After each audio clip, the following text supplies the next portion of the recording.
Hey, what's up everybody? Part 7 of this video series, and I should start getting done with this bad boy. So, this will be a long one. Hopefully not a boring one, but a long one. Okay, so I've done all the front, right? We did the spindle here, and the top camber caster, and the bottom camber caster. If you can recall, 2 spacers on the top one. So this A arm here is all the way forward. And then on the bottom, we move this arm all the way back by putting the 2 spacers in there. We also did the toe arm, right? So that pivot point here and that pivot point here would be in a line with one another. And it'll have a little bit of camber. And we will obviously, when we put the wheels and tires on, we'll put it on a very flat surface and make sure there's no air or no gap between it at lock, right? That's what we'll do. Anyway, yeah, really cool. That's Jordan messaging me while I'm trying to make YouTube videos. Anyway, so that's pretty much done. Obviously, the shocks will be next here. But we'll move on to the back end of this car. This is your rear knuckle, right? The back end of it gets a huge bearing. We'll throw that in there. And a small bearing on this side, right? And then the CVD, right, will go in from the back, because the race here or the seat here is big, and then obviously this seat here will be small. So she'll go in like that. Bump. We'll put the little pin in, right? And on top of the pin, you'll have the hex, which is this little dude right here. So we'll throw it on, and then obviously your wheel will slide over that hex, and the wheel nuts, right, will lock that dude in place. But before we go that far, we have the rear arms to do. And that's what's next. So I'll throw it over to the next page, which means we're going to bag 9. There's only 12 bags in this EG kit, YD-2 EG. Yeah, so bag 9, just laying on the floor, of course, will be in another plastic bag. But anyway, here we go. We open that bad boy up. We'll throw all that junk out, throw the black bag away because we don't need it. And inside this bag, you will have some ball ends and little screws to lock the pin in that keeps that spindle or knuckle in place. So there's your tree, here's your spacers right here, and the 2 rear arms. You'll see it's designed so that this point here is lower than these points, so that you can have extra droop and extra travel within the shock, which is very, very nice, because a lot of shock movement on a nice, well, even grippy surface, to tell you the truth, is a good thing. You want that shock to move in both directions as much as possible. We like droop. Man, let me chop these off with my old raggedy scissor, because I left the cutters in there, of course, you know, typical. I'll throw that on the floor because I don't need that piece. Here's the one side. Here's the other side. Let me chop that off and that off and throw it off my table because I don't need it. And then in the last little plastic bag, if you guys can recall, the front end had pins that held these arms. There's a little ball again that'll slide on it, Come on, go on, maybe nice. And then you'll have spacers on the front and the rear. Now, here's a little handy hint. If I move this arm towards the front, makes it a shorter wheelbase, right? Which means it'll rotate really snappy and quick, right? If you lengthen that, it'll be a longer rotation, which in turn, the longer that rotation happens, the more time you have to get ready for it to happen, and the more time you have to throw grip onto the track and propel yourself better. So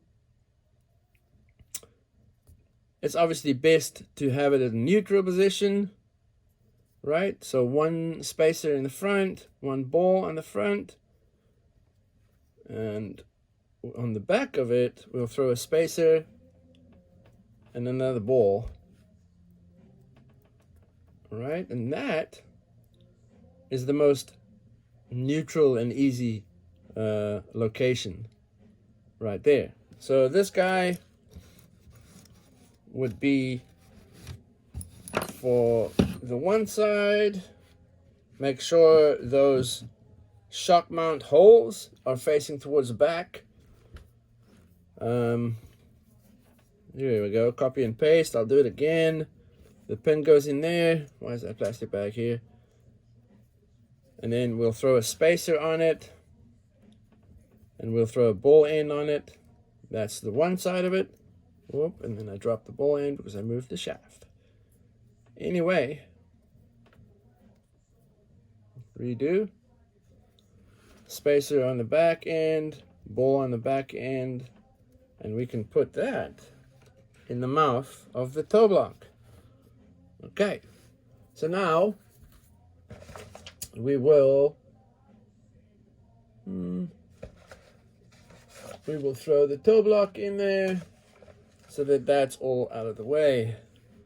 The toe block size is supposed to be a 47.2, and can you believe it?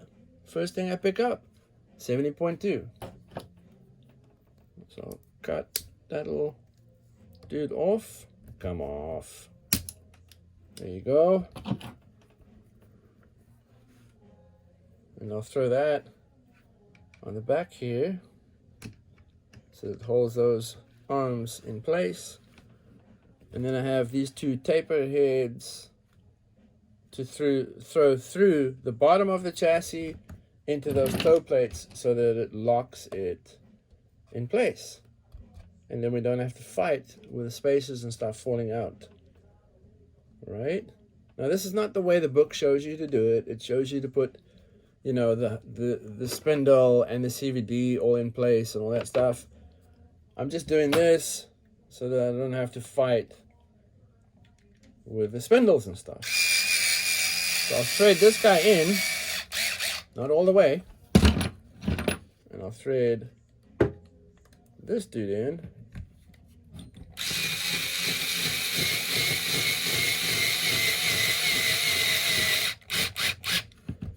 Snug those up. Come on, be nice. Okay. So,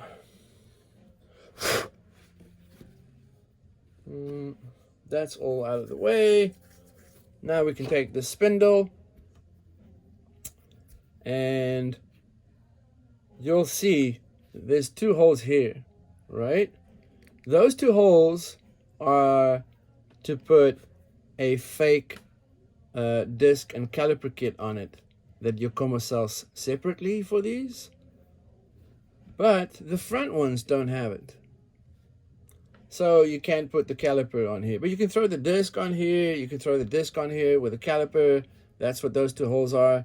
This little hole here is for this smaller pin to go through to keep it onto the lower control arm. The top is for different areas for the camber arm to be located at, which is your roll centers too in the same breath, right?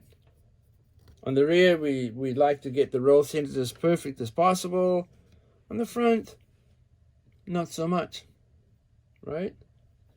So, I'm throwing this guy on the rear, throwing it in that receiving side. The pin would go from the back end of the arm, the low control arm, and it'll slide into this spindle right here, all the way into the receiving side. You have this little micro 1.5 millimeter button heads, really small. I don't know if you guys can see it, but it's a small bad boy. And we'll thread that in the hole right next to where the pin would go in. And the pin hole is obviously a little bit bigger than this little button heads hole that you would screw into. So that's what that dude does.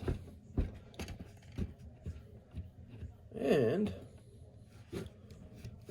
the ball end that they give with this bag 9 would go in the middle hole here. Let's thread it in real quick. Right? And then we made some camber arms previously. This guy has got a bit of a shape where this one's just a plain Jane ball end. Plain Jane ball end would go in the inside of the chassis. Nice arm to the outside of the chassis. That's what that sucker is. So we'll throw that on. And it's going to be tight, of course. But force feeder. Right? And then we throw the button, the cup onto the ball, or the ball end onto the ball, and there is your camber arm. Now at factory it's very cambered, and we'll sort that out as soon as we've done all of this stuff. You don't need camber in the back, you want full contact patch in the rear so it can move your car forward and slow itself down when you get off gas and you're sideways and you hit e-brake. The more tire you have, the more gripped up it is, and the more you can slow yourself down and speed up, and right? The more rubber to the ground, the faster you'll go. Except for if you're a race car. Totally different game, works totally different set of rules, and. So that's one side. Now the other side, we'll do it again. My carrier, my spindle, big bearing to the inside, small bearing to the outside, right? CVD through here. Come on, you. There you go. She goes in, nice and snug, right? And then a little baby pin we'll throw in here, and then the hex, which has got a sprue thingy-majigger on it, which is not good. I don't like that. So I'll snip that off, and I'll throw it on here so it holds the pin in its place, like that. Bip, bip, bip. And there we go. There's that one, right? So we'll throw the ball on here. I'll thread it in by hand just a little bit so it sits there, and then I'll throw the 2mm driver on it and drive it home. There you go. Now, we can throw this guy on here now. Why not?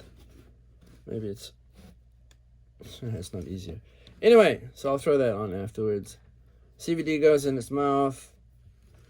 That dude gets the pin from the back right here, and make sure it lines up. Come on, be nice. Yep, there goes the pin. And then we have the little button head, the 1.5mm driver, or Allen key, whatever you want to call it.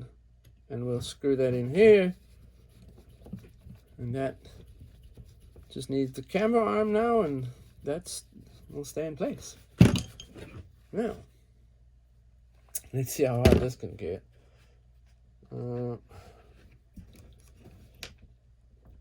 There you go, not bad. Not too bad, should I rather say. Boom! And that's on there. And it's free to move the way it wants to.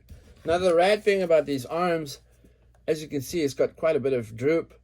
That would be more straight up and down. That would be full droop, which means when I hit the brake and the nose dives and the rear end lifts up off the ground, these will still stay on the ground and still give me the grip so it doesn't spin on itself.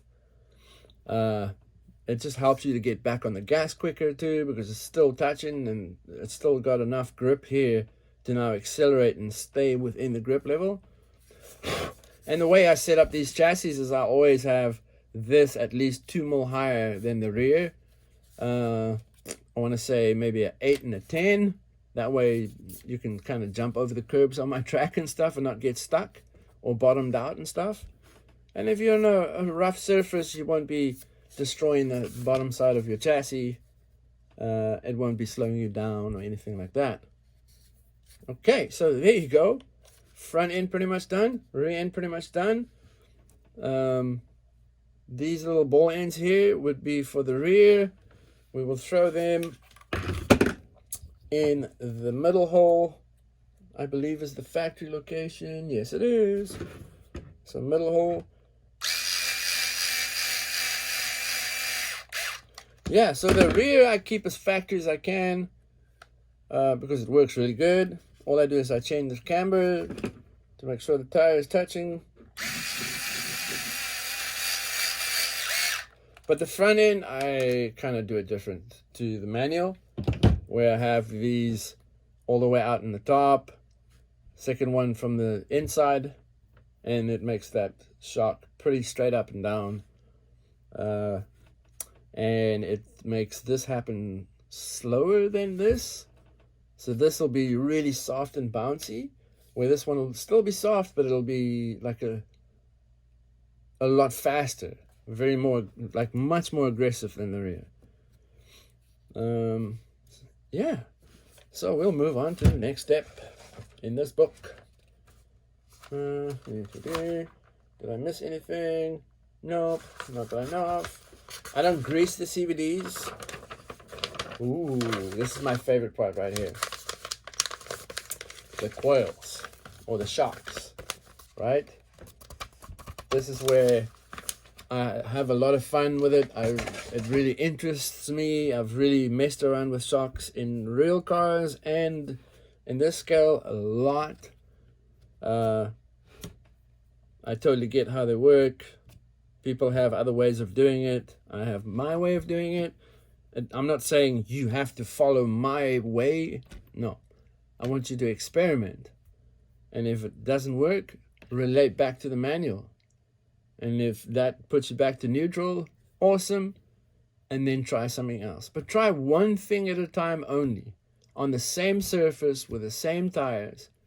Right? Everything on this is like a real car where the smallest, minorest adjustment makes the whole thing change, right? If in real life if the track temperature changes, everything changes. If your tire, how much air you have in it changes, that changes everything, and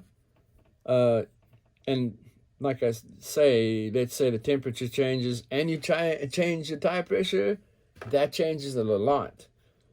So yeah, your last test, try and have the same environment, drive on the same tires that you tried it, drive on the same track you were trying it, that kind of thing. Don't change your opinion and then think that when you've done the shocks and I might as well change opinion too.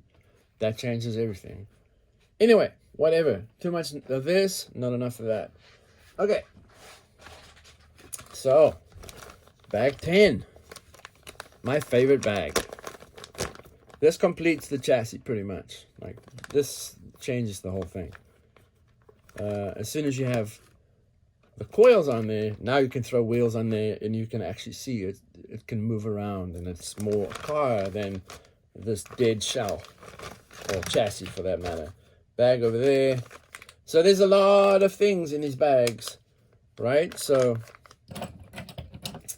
we'll have to open them all, obviously, so I can explain to you who's who in the zoo and where what goes and why it goes that way. And so these are obviously your shock bodies. I don't even know if that's in frame right now, but there you go. These are the shock bodies. Stock, it comes with these plastic shocks. You can upgrade them to a big bore shock, which is a little bit a bigger inside diameter, right? Which means now, you know, you can run more fluid through them and so on and so on. If it's metal, they can Teflon coat the inside, which makes it super smooth. You know, the piston doesn't stick to the sides of it, nothing like that. These guys would go onto the bottom with an O-ring and a little washer style thing that keeps the O-ring in place, like just a, you know, a locator washer. And I'll show you guys in a second here what they would look like. Green is always front, pink is always rear, right? This guy here is the cap that keeps the shock, has like a top mount style way of doing it. So it's really cool. I'll show you all of that in just a second here. I just gotta open these bags up. I probably should have done this before the video, but that wouldn't be real, right? And then we'll open this bag.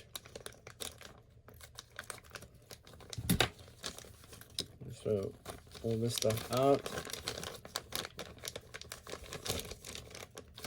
Okay, one more bag to go, which is just the shock bladder, which sits on the top.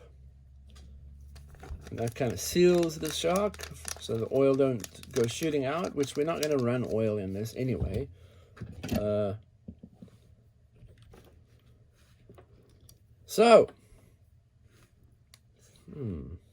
Something's missing.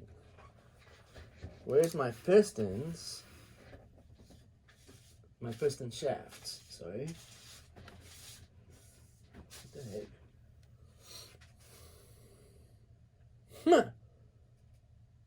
Well, they're not put in the bag. That's kind of funny. That's kind of funny. All right. So we have a problem. In my bag, didn't get any of the E-clips or the metal piston shafts. Trippy. I'll just kind of quickly squeeze through here, but I don't see it at all. Trippy. Well, luckily I have a lot of spares laying around and stuff like that. Yeah, I'm just looking on the floor here if I've dropped them or something. But no, I didn't drop a thing. Crazy. Alright guys, well, gave me a minute.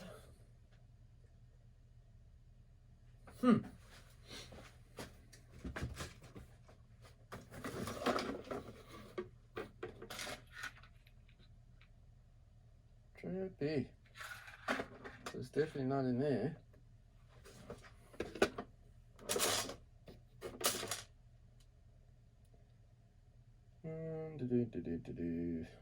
Awesome. That's crazy.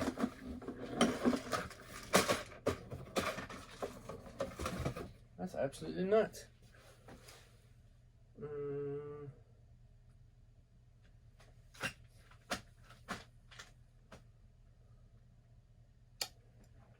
What can you do? I'll tell you what, I'll take you guys with me and let's try and find my spare. Unreal. No, this is probably not the nicest view, I'm sorry. But this is all my old shocks from way back when, the old Yokomo ones, the Olarai sharks, some HBI, eagle racing, yeah, chaos. And then all my spare different knuckles and stuff, right? Like super crazy ones. Yeah, all kinds of crazy things in here. That's the rears, so it's not in there. These are all diffs from Yokomo, right? That's the old school Yokomo differential. That's the more hardcore ones over there, and then the old plastic ones. Even with the smallest shock tower in the world, that's how they used to come. Hyper small. Just, yeah, that's what we had to use back then. And then arms, overdose, wrap up, you name it, it's all in here. More rear arms, right? Yeah, just all kinds of junk, man.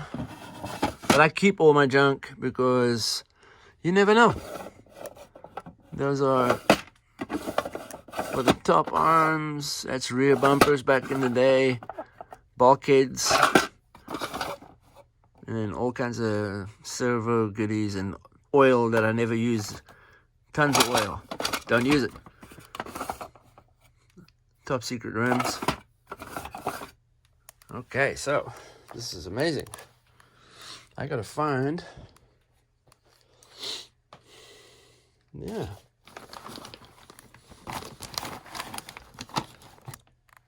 Oh, shit, but excuse me, guys.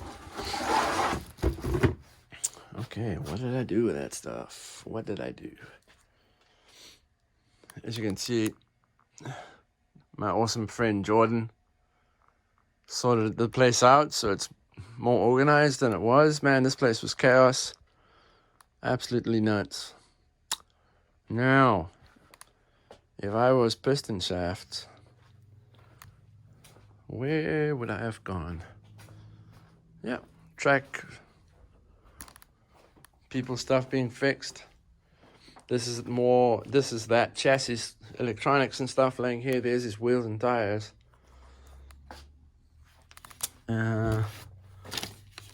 Okay, so I have spare piston shafts in there. And then, but then I need E-clips. So, about that. I have some E-clips. All right, well, that sucks. I'll put you guys back here.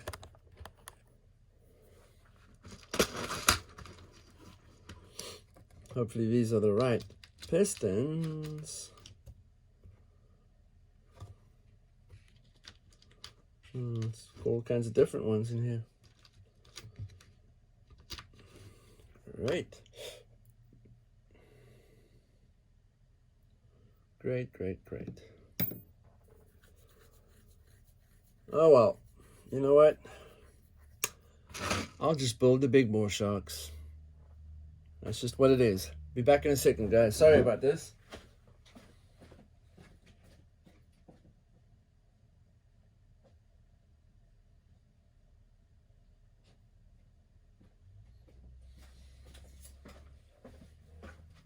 All right, big bore shocks. I sell them for $120. Pretty pricey, but amazing shocks. So we'll just move all this stuff out of the way. Great. And we'll pop this bag open if I can. I'm gonna make it so difficult. Okay, don't need that. So here's the difference in the big bore compared to the stocks. Number one, if you look at the inside diameter of that compared to this guy, this one's bigger. Still the same length. It doesn't need all these threads here to lock up the top cap, right? And the bottom is almost the same, although this guy is shorter than this guy because metal on metal will obviously lock a lot better than plastic, right? And then the preload ring that you thread onto this guy here is also out of metal. And yeah, they give you little O-rings to keep the guy from unthreading itself. Whatever. Seriously, man. I never use those.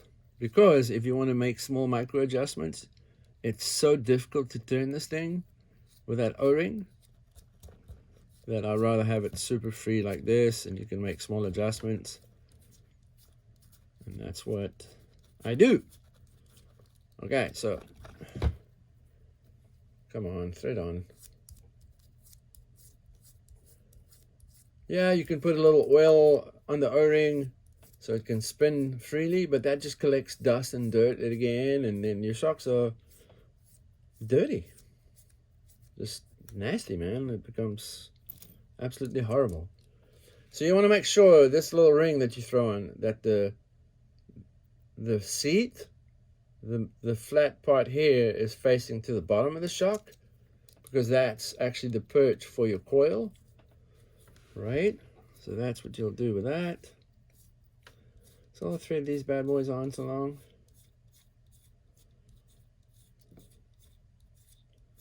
Come on, get on there.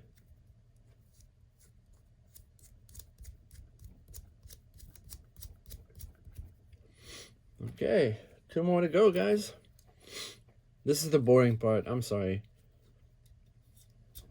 But yeah, we'll thread this on here and have one after this one, and then we can throw the pistons together and put the E-clips on the piston, which is pretty tricky to do, I have to say. But you know what? It's possible. And if you do the E-clips, just be kind of careful. Put a lot of stuff where it can't go behind stuff. Just put a big towel out and just work on top of that towel, just the E-clip and the pistons and a set of pliers, like sharp nose pliers. I'll show you now. It's not ridiculous, but it's like, I've seen people suffer with it for sure. I'm sure there's some special tool that'll pop the E-clip on the piston and pop it off the piston if you need be. I just haven't found one.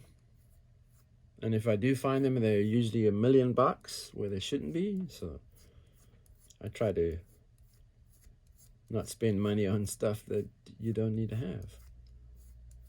What else can I show you guys? So when I get to the pistons part of it, I'll show you the difference between the upgraded shocks, the big bore shocks, compared to the factory shock that it comes with. Don't get me wrong, factory's good. It's real good.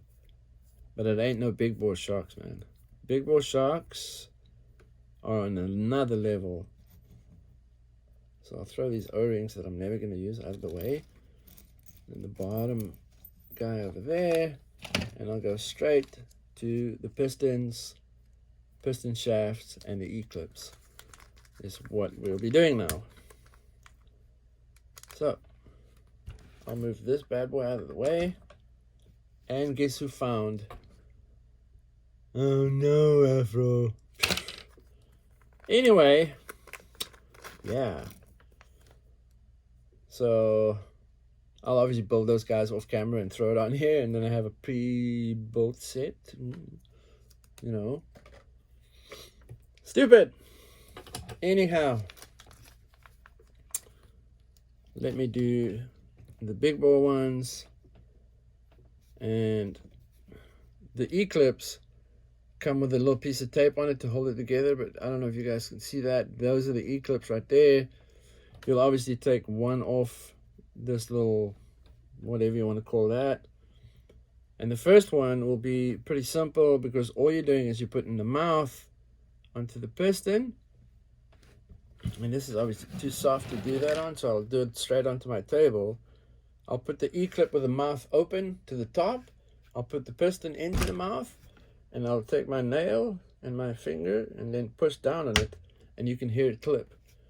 Now, it's on there, but to make sure 100%, I would rotate it so that it seats in these grooves properly.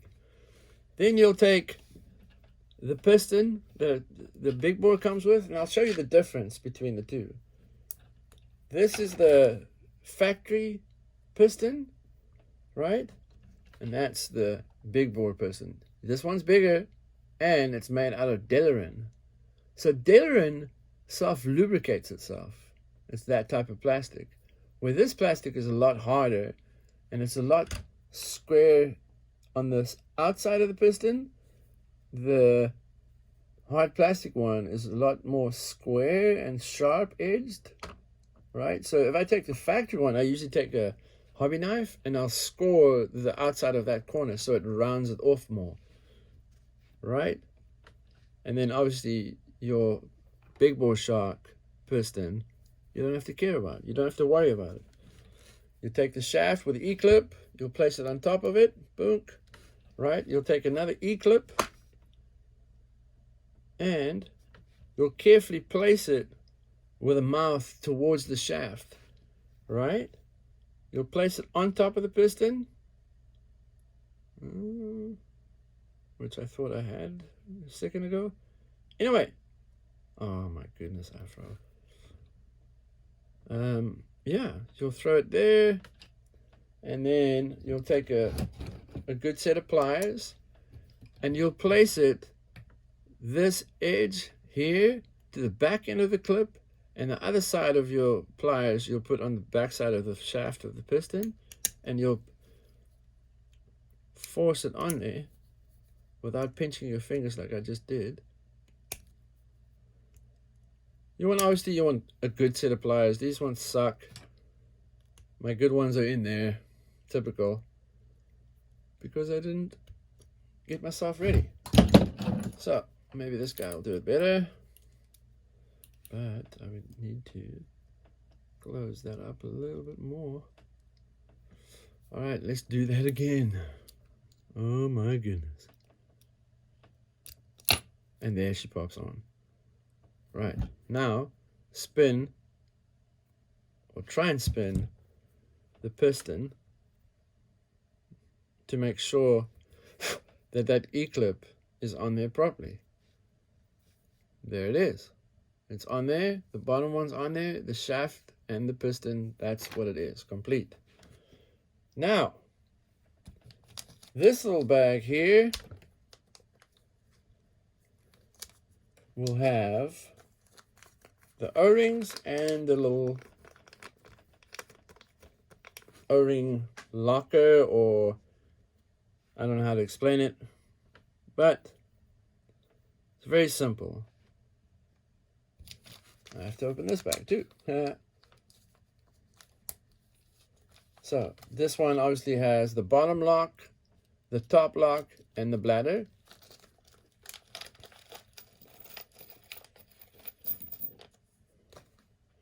Like I can't even throw this into the plastic one because this piston's obviously bigger, and I'll show you. It's bigger than the piston or the shock body. This piston's too big to go in there. I would do that, but I can't. Right? So this little beautiful O-ring will go in the bottom here. Boom. Right? And then this little locker, or whatever you want to call it, would go on top of it. And the little race, it's got a little raised area that'll go in the mouth of this, and that would lock it all in place. So you make sure it goes on there, and then you carefully thread this bad boy on the bottom on, and then you can actually lock it as hard as your hand can tighten it. That should be good. Now, I take this fluid that I have. That's dirty as hell, but anyway, I'll take this. It's very thin, man. It's pretty much vegetable oil, right? Like vegetable oil that you take and you cook with, or olive oil, same viscosity, same thickness. Okay, and all I'm going to do is put a drop straight into that mouth for the O-ring. It's right there.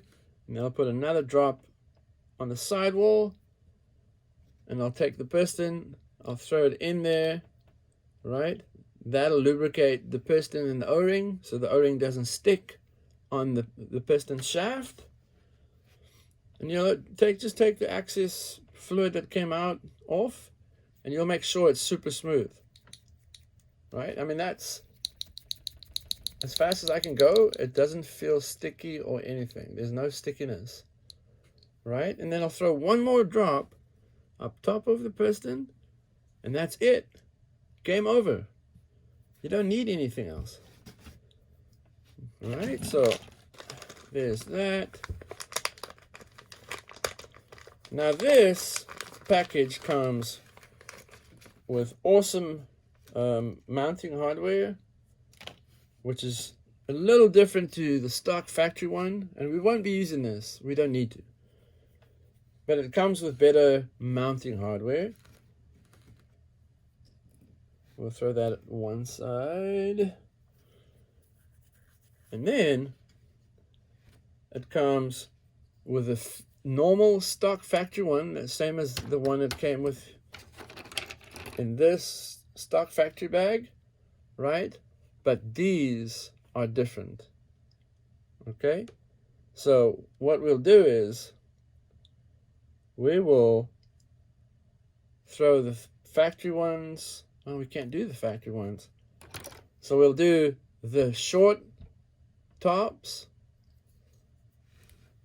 and then we'll do the factory bottom to mount these on this car.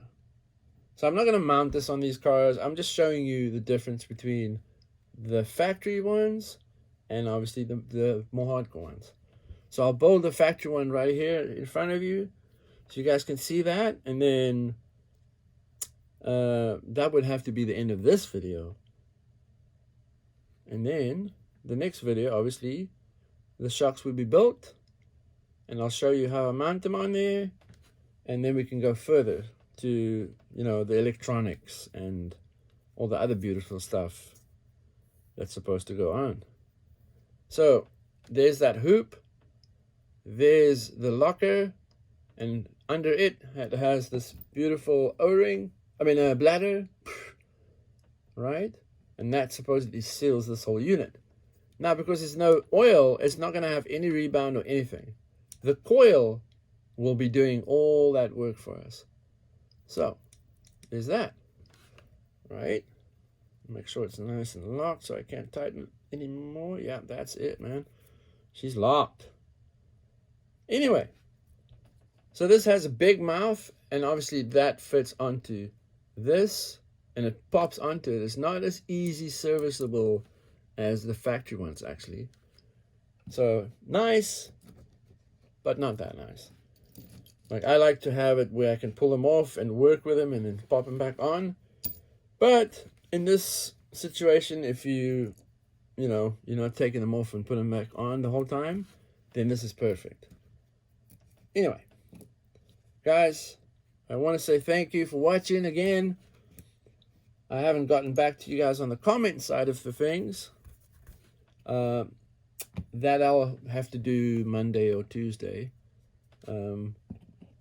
Because I have this car that I'm building and filming it, and then I'm building another car for Don, and I'm filming it. But that video series I will release after this is done. Otherwise, it's too over the show. Anyway, guys, I want to say thank you so much for watching. Like I said previously, I appreciate every one of you. I appreciate the support. My online store will have these masks available on Monday. They go for $15 Canadian, and then whatever shipping is, right? So that's what that is. Yeah. See you in the next video. Talk to you guys soon. Thanks for watching again. Peace. Talk to you guys soon.